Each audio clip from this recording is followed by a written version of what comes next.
Bismillahirrahmanirrahim. Assalamualaikum warahmatullahi wabarakatuh.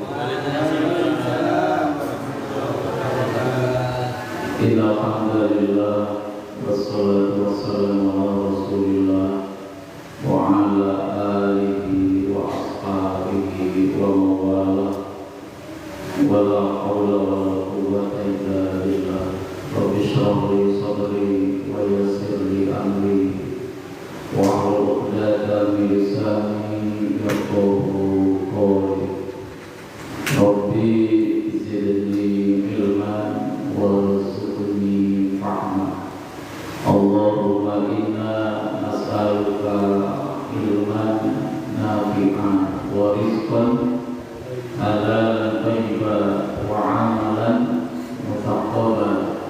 Rabbi awzi'ni an ashkura ni'mataka allati an'amta 'alayya wa 'ala walidayya wa an a'mala shalihan tardahu wa adkhilni bi rahmatika fi ibadikas sholihin. Amin ya Allah ya rabbal alamin.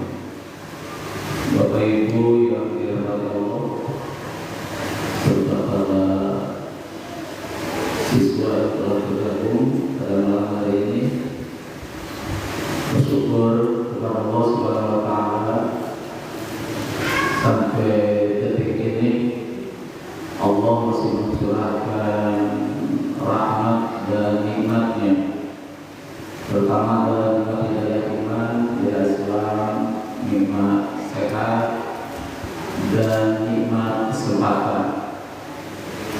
Hal itu banyak kita gunakan nikmat-nikmat itu dalam rangka untuk beribadah kepada Allah. Dan kemudian malam hari ini pun kita bisa hadir bersama-sama di tempat yang mulia ini untuk melakukan kegiatan kita dari mulai tilawah, surah Yasin, kita berzikir, kemudian berdoa, dan di akhir kita sedikit mengadakan pengkajian dalam rangka untuk memahami Islam. Setelah kita pahami Islam, kita berkewajiban untuk mengamalkannya di dalam kehidupan. Karena kalau ilmu tidak diamalkan, bagaikan pohon yang tidak berbuah. Al-ilmu bila amalin kasajari bila tamarin. Jadi marilah kita pahami Islam dengan baik dan benar, dan kita praktekkan di dalam kehidupan kita. Dan pada hari ini kajian kita akan membahas tentang isi daripada Al-Quran. Ibu sekalian, kalau kita buka isi Al-Quran, ada yang namanya wa'ad dan wa'id. Ada wa'ad, ada wa'id. Apa itu Bapak Ibu? Atau ada basyir dan ada nadhir. Wa'ad artinya janji, wa'id artinya ancaman. Ada janji, ada ancaman. Ada basyir, ada nazir. Apa itu basyir? Adalah kabar gembira. Kepada siapa? Kepada orang-orang yang beriman dan beramal soleh. Apa itu nazir? Adalah peringatan. Kepada siapa? Kepada orang-orang yang tidak beriman. Namanya apa? Orang yang kafir. Mana contoh basyir dalam Al-Quran di antaranya? Al-Baqarah ayat 25 ya. Nama ayat ini. Wa basyir ladina amanu wa 'amilus shalihat anna lahum jannatin tajri min tahtiha anhar sampai akhir ayat. Apa artinya Bu? Wabashir, dan berikanlah kabar gembira kepada siapa? Amanu, alladzina amanu, orang-orang yang beriman. Siapa lagi? Wa sholihat, dan orang-orang yang beramal soleh. Apa kabar gembiranya? Analahum, sesungguhnya bagi mereka adalah jannah. Apa itu jannah itu? Surga-surga, ya, tajri, yang mengalir, mitatiha, di bawahnya al-anhar, sungai-sungai. Jadi kata Allah, beri kabar dulu orang-orang yang beriman. Itu adalah apa? Janji Allah itu apa pembiranya? Nanti di akhirat nanti Allah berikan surga. Ibu pengen surga atau pengen neraka? Semua orang pasti pengen ke surga. Siapa pun pengen ke surga. Cuma jalannya jalan mana yang kita tempuh hari ini? Jalan ke surga dan ke neraka. Gitu. Tujuannya surga. Nanti kita kan jalan-jalan surga itu. Karena kalau ke neraka kita nggak sanggup ya. Nanti waktu sore ada nagoman tuh. Ilahi lastu bil firdaus si ahla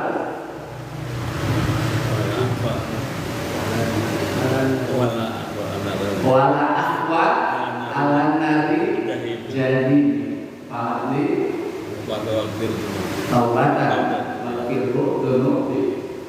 Dari kata Abu Nawas, Sir Abu Nawas, aku gak bisa masuk surga firdaus, gak mungkin katanya, tapi aku tidak kuat untuk masuk ke neraka jahanam. Ke surga kayaknya kecil kemungkinan, ya. Tapi ke neraka pun aku gak sanggup gitu kan. Karena dia paham taubat, menerima taubat gitu. Terus sekalian, kalau kita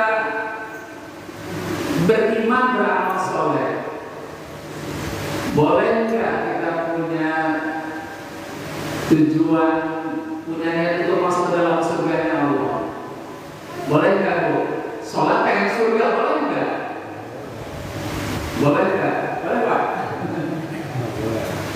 Sholat pengen masuk surga, gitu. Boleh nggak? Sementara dalam bacaan sholat ketika doa kita itu, gimana itu?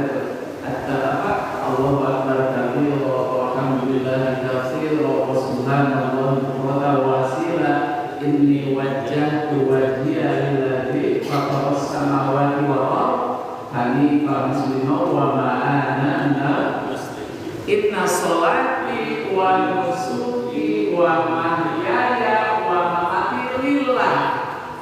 Lillah sholatku, ibadahku, hidupku, dan itu hanya karena Allah.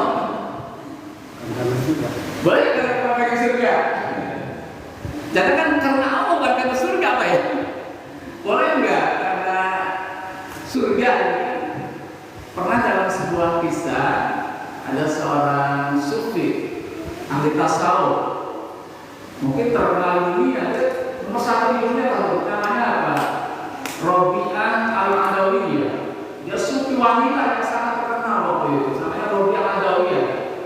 Dia tinggal di Basrah di Irak tahun 5 Hijriah, ya gitu. Suatu hari Robi'ah ini mondar-mandir di kampung, bawa obor siang-siang. Di tengah hari jam 12 siang bawa obor balik dari Cikupa ke Baraja ya gitu. Di jalan orang nanya, Robi'ah kamu ngapain siang-siang bawa obor? Kata dia, saya akan bakar surga katanya. Akan bakar surga apa? Banyak orang ibadah karena pengen surga. Dia kata dia akan saya bakar surga itu kan banyak orang ibadah karena pengen surga. Kenapa? Karena tidak boleh kata dia ibadah karena pengen surga, harus karena Allah. Lillah saja, tidak usah bikin surga. semata-mata pasti Allah akan memberikan surga tanpa diminta, pasti Allah ngasih surga. Itu hari pertama. Jadi kata dia akan saya bakar surga karena banyak orang-orang yang ibadah karena pengen surga. Katanya nggak boleh ibadah karena surga. Kalian kedua gitu lagi Pak. Jam siang-siang nggak opor lagi. Orang nanya, "Romnya kamu ngapain siang-siang mau opor?" Kata dia, "Aku akan bakar neraka," katanya. Kenapa akan bakar? Banyak orang takut maksiat karena takut kepada neraka. Kata dia nggak boleh takut kepada neraka, nggak boleh. Kita hanya takut kepada Allah. Kenapa? Tidak berbuat dosa. Jangan takut neraka, kita harus takut kepada Allah. Itu seorang sufi. Tapi kalau kita lihat Quran, menurut saya ya tidak ada salahnya Pak ya. Tidak ada salahnya kalau kita beribadah dalam rangka ada keinginan untuk mendapatkan surga. Karena Allah tadi kita menjelaskan orang-orang yang beriman dan beramal, aku berikan kepadanya adalah surga. Tidak salah ya, tidak salah kalau kita punya seperti itu. Tapi kalau tingkatan sufi, ahli tasawuf, dia ibadah karena lope, karena cinta kepada Allah. Karena cinta, bukan karena pengen surga. Dengan cinta kepada Allah, maka dia beribadah. Ya itu landasan para sufi. Tapi kalau lihat Al-Quran, tidak ada masalah, dibolehkan. Ya, untuk apa? Ada surga neraka itu agar dia termotivasi untuk beribadah. Kita punya anak, kita jadi nak, kalau kamu puasa 1 bulan, ibu nanti kasih HP iPhone 16 misalkan. Kalau kamu tamat puasa 1 bulan, akan kasih HP yang baru. Kira-kira si anak gimana Bu? Ketika puasa, semangat nggak? Semangat. Ditambah dengan puasa Syawal, beli motor baru. Nyambung ke sabar 1 minggu udah baru. Kalau kamu habis Ramadan nyambung ke bulan Syawal, puasa lagi 16 puasa Syawal, maka aku berikan motor baru. Motor apa ya kita berikan gitu. Itu motivasi itu boleh saja. Makanya untuk anak-anak kecil itu biar ibadahnya rajin, sholatnya rajin, itu boleh diberikan bonus pada agar semangat gitu. Terus sekalian itu adalah diantaranya kenapa Al-Quran itu menyampaikan namanya Bashir atau Nazir. Nanti itu artinya peringatan kepada siapa? Kepada orang-orang yang tidak beriman. Mana diantaranya? Al-Quran surah Al-Baqarah.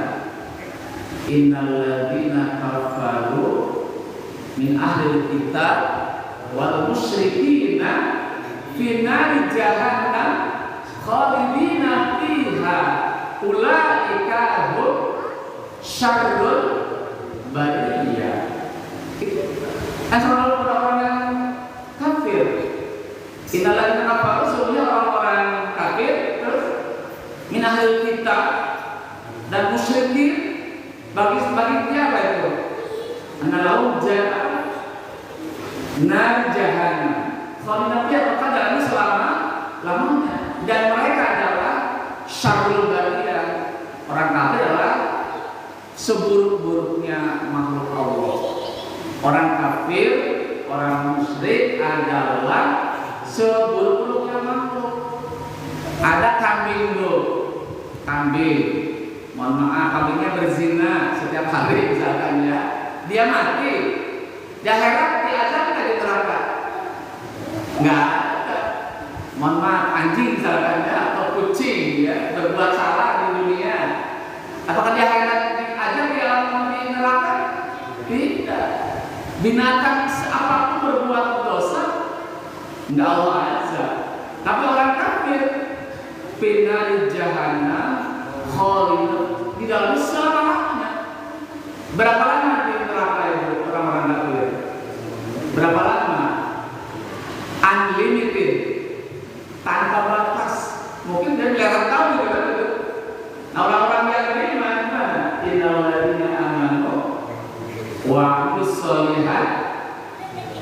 Ulaika benar? Innal ladzina amanu wa amilus sholihat ulaika hum khairul bariyah. Terus jazaa'uhum inda rabbihim jannatin khalidin fiha abada radhiyallahu anhu wa radu an dzalika liman khasyiyallah. Apa artinya abada?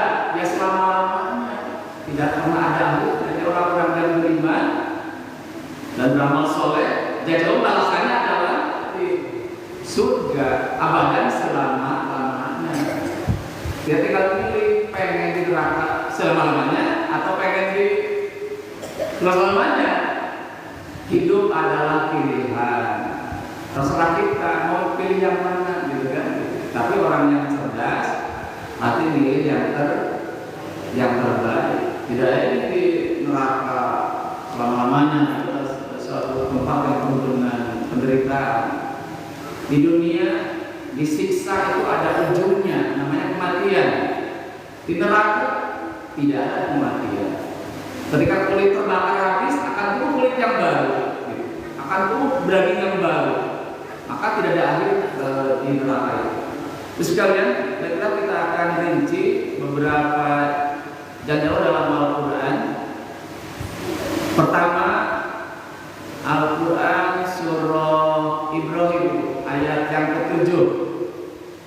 Ini sangat populer, kita sudah paham betul ayat ini. Makanya punya hati dibuka Ibrahim surah ke-14 ayat 7. Ibu sudah hafal ayatnya. A'udzubillahi minasyaitonir rajim. Bismillahirrahmanirrahim. Wa id ta'adzana rabbukum la in syakartum lazidannakum wa la in kafartum inna adzabi lasyadid. Ulang ayatnya. Wa id ta'adzana rabbukum la in syakartum la azidannakum wa la in kafartum inna adzabi lasyadid. Wa id, dan ketika ta'adzana memaklumkan, memberitahukan siapa Rabbukum Tuhan kamu sekalian. Apa maklumatnya?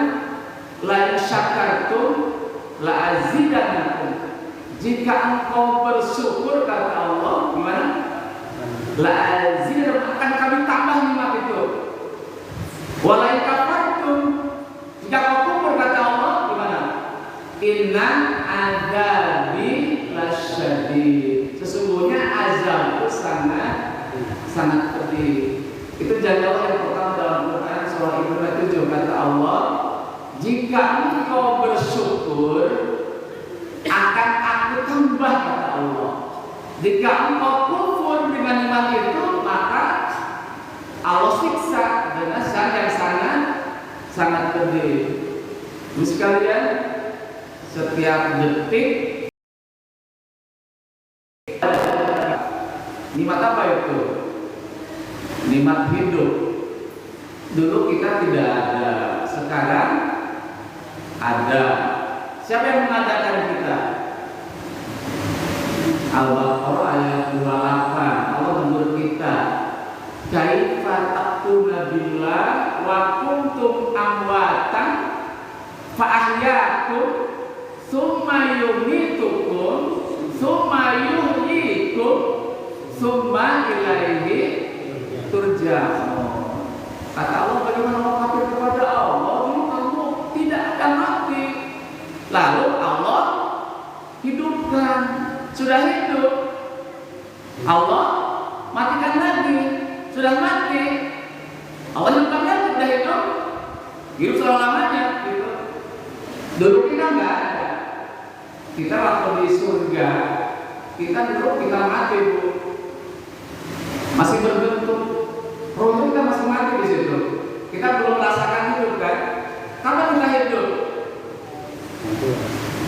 Kapan kita hidup? Ketika roh ada dalam rahim seorang ibu. Usia berapa? Roh masuk dalam rahim dalam jasad anak Ibrahim 4 bulan Bu. Itu ada hidup di situ. Dulu kan kita mati, waktu di Israel kita mati, kemudian hidupkan ketika berumur 4 bulan. Makanya dalam keterangan dikatakan ketika janin berumur 4 bulan haram untuk diaborsi. Nggak boleh diaborsi. Ya, kecuali sebelum 4 bulan kata dokter ahli, kalau diteruskan kehamilan akan berbahaya bagi si ibu yang hamil. Jadi sebelum 4 bulan kata dokter ahli, kalau diteruskan kehamilannya akan berbahaya bagi si ibu yang mengandung. Maka itu boleh digugurkan kalau atas saran dokter ahli. Tapi kalau nggak ada saran dokter ahli nggak boleh digugurkan. Apalagi udah 4 bulan. Kenapa? Sudah ada ruhnya. Ada yang kasus, ada nggak sekarang aborsi Bu? Ada Bu ya? Nggak boleh digugurkan karena sudah ada ruhnya di situ. Udah mau. Kalau sebelum 4 bulan tadi masih dibolehkan, tapi kan ada alasan saran atau terang. Kalau tidak ada terang nggak boleh gitu. Ini sekalian jadi kata Allah ketika 20 bulan itu adalah kita sudah hidup, ya. Kemudian lagi 9 bulan, kampungnya kita hidup ini. Nanti satu waktu kemana? Summa yumitukum. Kemudian akan mematikan lagi. Kita sekarang dunia, kita fase dunia, suatu hari kita akan mati. Apa definisi mati itu? Mati adalah proses berpisahnya antara jasad dengan ruh. Itu proses berpisah saja, berpisahnya. Karena kalau dia berpisah dengan jasadnya, tubuhnya rusak, terkait mobil, remuk tuh jadi opak. Atau jantungnya mempet, ginjalnya rusak, atau lambungnya jebol, misalnya gitu. Ruh tidak bisa bertahan dalam tubuh yang rusak. Jadi kalau jantungnya mempet, saluran jantungnya, ruh nggak keluar situ. Karena serangan jantung Bu ya, itu tersumbat itu salurannya. Kalau tersumbat darah jantung, ruh akan keluar dari situ, akan keluar. Karena tidak mau dalam tubuh yang rusak gitu. Itu mati adalah proses berpisahnya antara jasad dengan ruh. Yang kedua, mati adalah proses berpindahnya dari alam dunia ke alam barzah. Alam kubur, alam barzah. Kenapa alam kubur? Tidak semua orang mati masih kubur. Coba buktikan, kita mau pulang kampung ke Palembang misalkan, naik mobil kapal feri dari Merak ke Lampung. Di tengah laut ada gelombang pasang, kapalnya dilolok. Kita dimakan ikan hiu ya. Tubuh kita dari mana waktu itu? Perut ikan hiu. Masuk kubur enggak, masuk perut hiu kan. Hari Minggu Iman ke Ragunan, lihat konser macan loncat, kita dimakan habis. Di mana tubuh kita waktu itu? Di perut macan, bukan di kuburan kan Bu? Naik pesawat, meledak di udara, hancur berkeping. Tubuh kita di mana tubuh kita? Jadi udara, berkeping-keping di situ. Masuk kubur enggak? Enggak. Tapi setiap orang mati pasti masuk ke dalam alam barzah. Apa di barzah? Arti barzah apa Bu? Apa di barzahun? Barzah artinya dinding. Dinding yang membatasi antara dunia dan akhirat. Kapan dinding ini akan terbuka? Setelah terjadinya kiamat kubro. Kiamat kubro terjadi, nanti alam barzah itu akan terbuka. Kita nanti ada namanya Yaumul Ba'ats. Hari dibangkitkan ke mana? Ke alam besar di situ. Jadi semua manusia dari mulai Nabi Adam sampai dari Adam Jordan, ya, itu akan dikumpulkan di mana? Di padang mahsyar. Untuk apa di padang mahsyar? Untuk menghadapi namanya proses pembicaraan. Berapa lama padang mahsyar? Kata-kata sampai 40 tahun di sana. Ya, Semua manusia akan kumpul di sana untuk menghadapi yang namanya Yaumul Hisab. Itulah episode manusia. Dulu kita mati, kemudian hidup, dan itu nanti akan kita hilang dan mati kita akan hidup selama.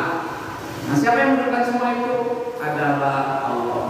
Nah, orang yang mensyukuri kehidupan kepada mencari kehidupan itu menggunakan hidup untuk apa? Untuk beribadah kepada Allah.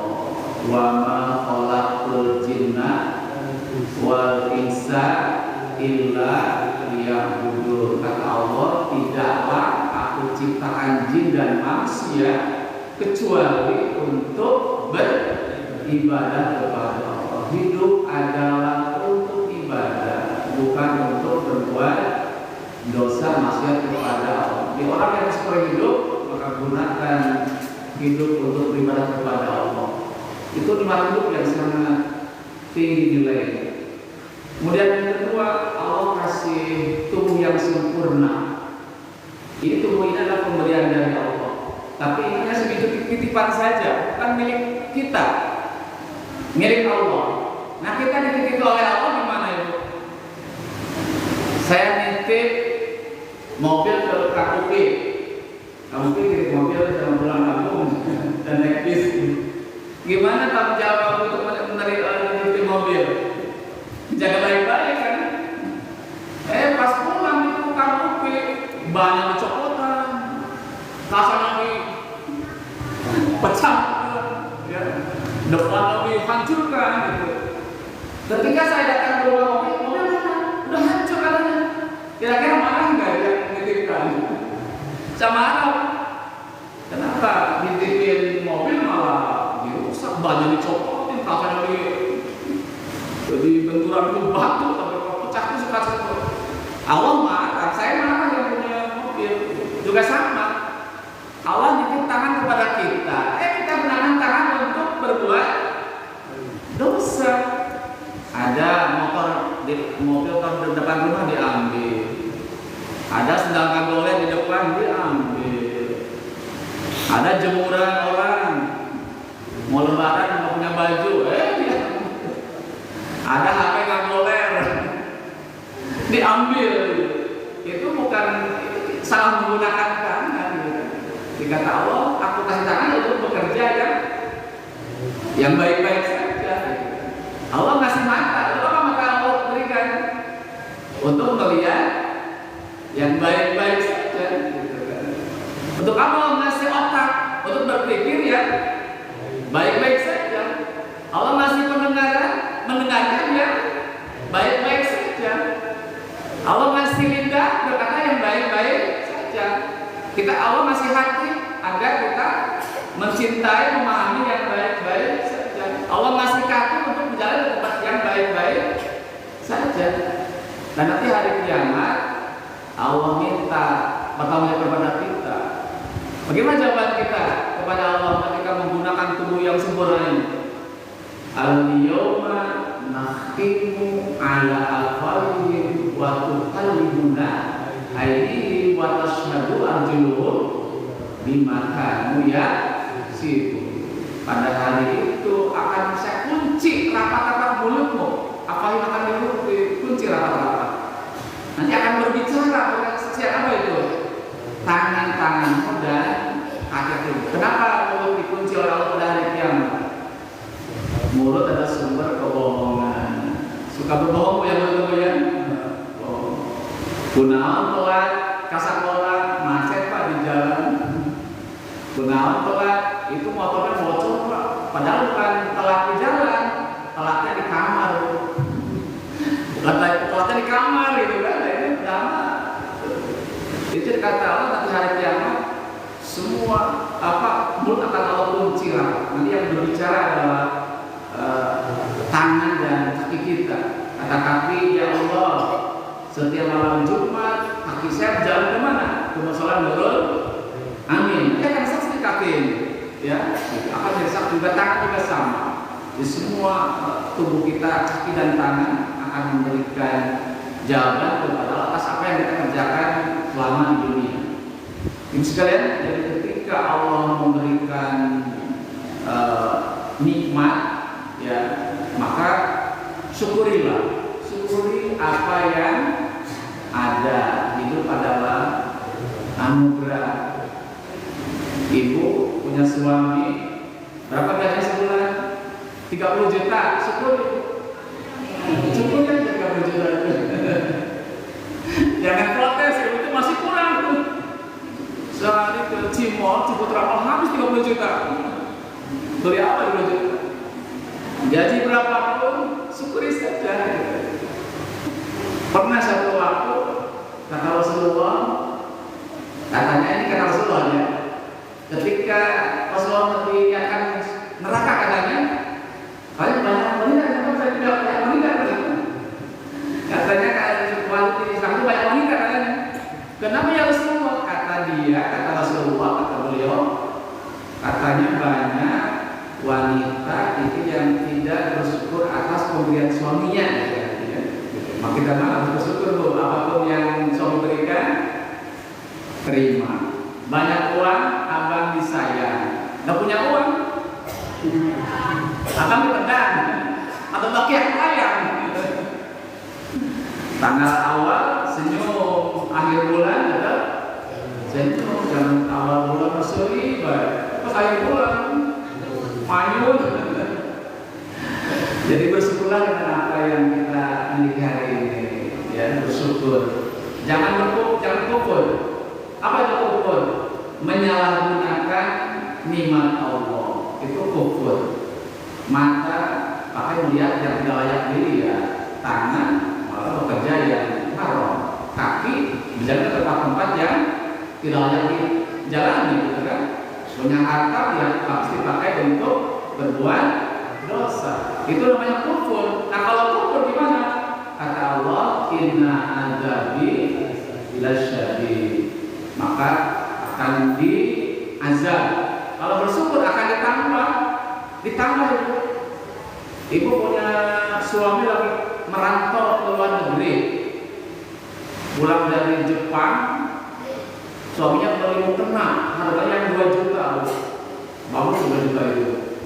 Tujuannya apa? Kasih mukena 2 juta kepada istrinya, biar istrinya rajin sholat. Betul ketika lihat, kok sekarang tambah lagi sholat, karena gara-gara mukena itu. Dia berpikir karena dikasih mukena itu lama sholat, nanti mah jangan ditambah lagi yang lain, ditambah sajadahnya, ditambah baju yang mahal-mahal, ditambah lagi amplop yang tebal gitu. Karena dikasih malah mensyukurinya, menggunakan sesuai dengan tujuan pemberian itu. Maka suami pengen menambah lagi pemberian yang lainnya. Tapi kan satu waktu ketika dikasih mukena yang 2 juta, malah ketika datang lagi dipakai novel, kasih mukena dipakai novel bu. Gimana kalau mukena dipakai novel oleh istri? Kira-kira suami senang atau marah? Pasti marah. Kenapa? Tujuan mukena bukan untuk novel, tapi untuk dipakai sholat.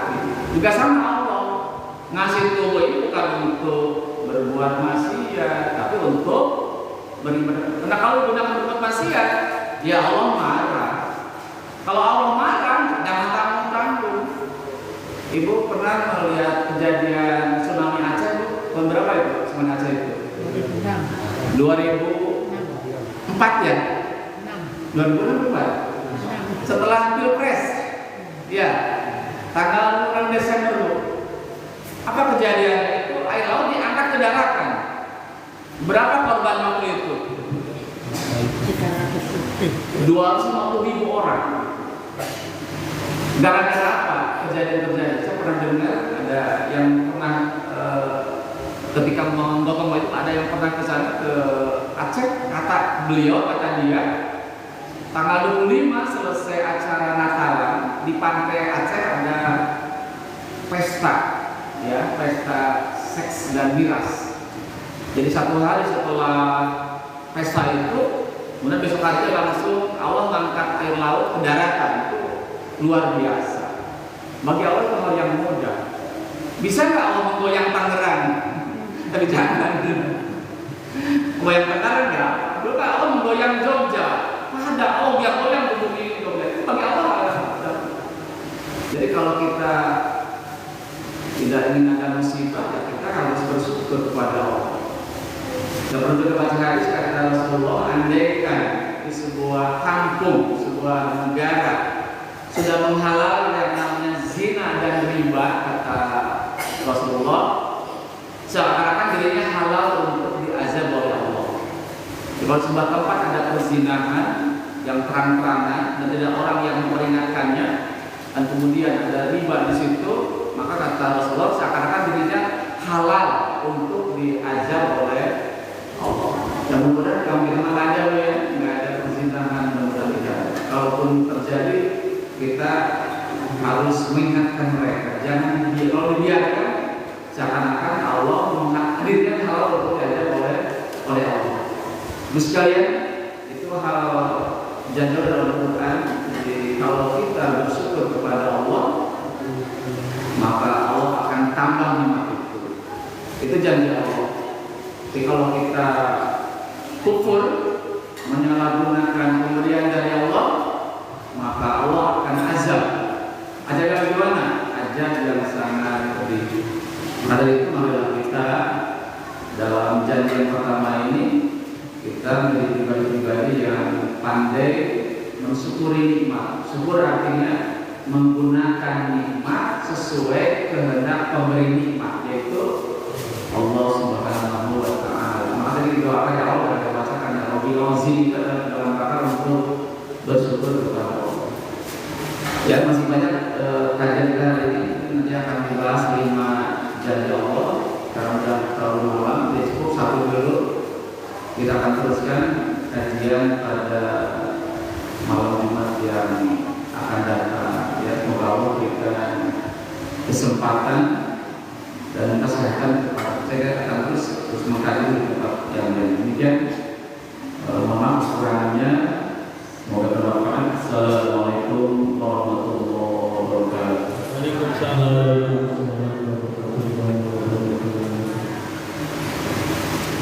Demikianlah Bapak Ibu saudara-saudara, kajian yang telah disampaikan oleh Bapak kita, mudah-mudahan jika menjadi umat yang selalu bersyukur atas nikmat-nikmat yang diberikan. Karena dengan bersyukur Allah akan memberikan nikmat